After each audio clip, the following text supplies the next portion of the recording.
this thing on? Guys. Hi, it's me, I swear. So today I want to talk about dominant seventh chords.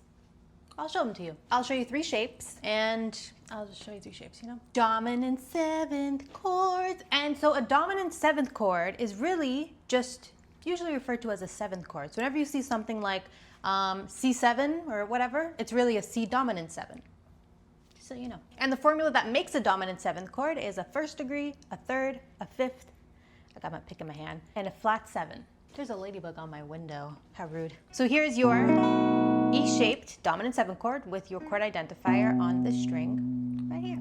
And here's your A-shaped dominant 7th chord with your chord identifier on that string there. And here's your D-shaped dominant 7th chord with your chord identifier on this string right here. And just like every other chord, these chords are movable. So let me show you. So all you have to do to move dominant 7 chords, and really any chord, is to move your chord identifier along with the shape down to the note whose chord you want to play. So let's say we wanted to play a C dominant 7 chord with the E shape. We would move its chord identifier right down to a C note on this string here, because that's where the chord identifier is, in this shape. So we find a C note right here, then we plug in the rest of the dominant 7 chord shape, and just like that, you have your dominant C dominant 7 chord, you know? And you could use the dominant 7 chord to replace any 5 chord in a progression. So let's say you're playing a 1-4-5 chord progression in the key of C major. You could replace your 5 chord, which would be a G major chord, with a G dominant 7 chord.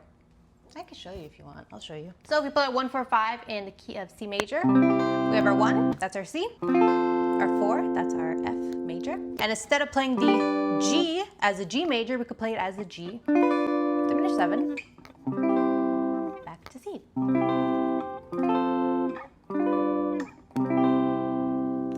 So there's your dominant 7 chords.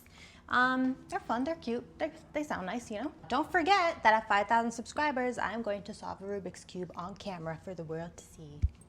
If you want to see that. I don't know if you really want to see it, but it's gonna happen. I'm so annoying. Who wants to watch me make apple pie? I think I'm gonna make an apple pie. I ran out of little baby guitars to show you, so I don't know what to show you anymore.